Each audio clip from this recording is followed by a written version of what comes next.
Papa Snake, Cyclops, Junior, and yes, Patches.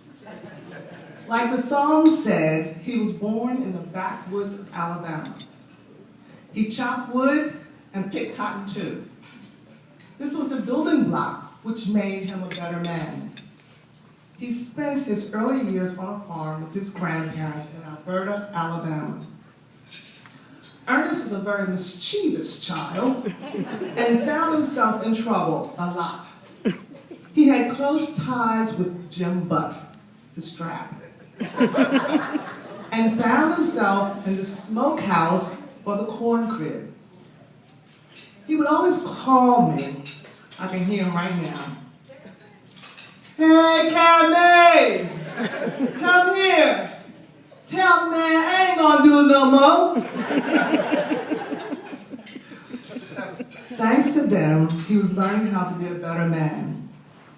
Once, he found a shiny 50-cent piece. He was so thrilled and was determined to buy everyone whatever they wanted from the rolling store, which came around once a week on a truck. He has always had a big heart and wanted to take care of everyone. Subsequently, he moved to New Jersey at the age of 12. Ernest easily made friends. Gone were the days of picking cotton and chopping wood. He started doing odds and end jobs by delivering newspapers, a delivery boy, a maintenance man, and working in the neighborhood drugstore. During his teen years, he worked in hotels and parking lots. There he acquired the love of cars. He convinced his sister Florence to buy him his first car, a 1950 green Chevy. In that car, he would pile all his friends and drive all the way to Franklinville to do one of his favorite activities, roller skating. Many nights, you could find Ernest on his skates at the Atlantic City Coliseum. Boy, could he do magic on those wheels. Dancing, splitting, spinning, which earned him the name Cyclops, not the eye on the forehead. By the way, he wound up getting a job there too. After squeezing through high school, he was off to Saginaw, Michigan, to work in the Cadillac factory with his uncle. However, this was more than he bargained for. He returned to Atlantic City and enlisted in the U.S. Army in the Paratroopers Division in Fayetteville, North Carolina. He was trained to be prepared for the Vietnam War. His division would have been the last division to deploy. By the grace of God, he never went to war. Not long after returning home, he decided to move to New York City, where he lived many years and made many friends. He was inspired to become healthy and active after watching his nephew run in a cross-country meet. He read the book Back to Eden, which later became his Bible. This led him to his current healthy lifestyle. He has many physical achievements. He ran a New York City marathon multiple times, and he was the first to ever run it backwards.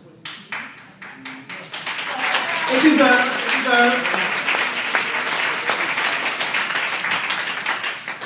This quirky achievement led him a sit-down, one-on-one interview on the Fox News station in New York City.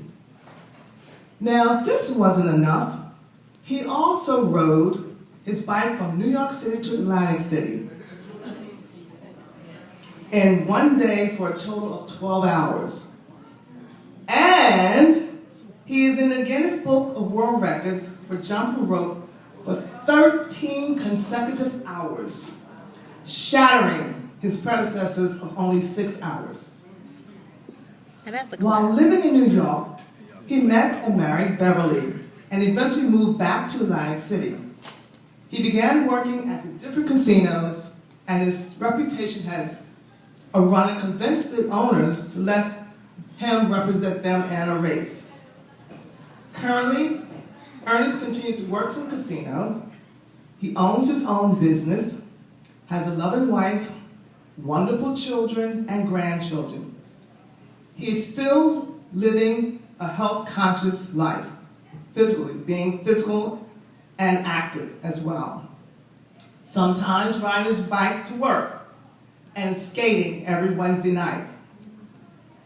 He just couldn't put those skates down. He has never forgotten his roots. Even today, if you ask Ernest, how was he doing? His response would be, "Oh, I'm just an old country boy just trying to make it." Ernest, we consider it a blessing that your humble beginnings from the backwoods of Alabama have touched so many lives for so many years.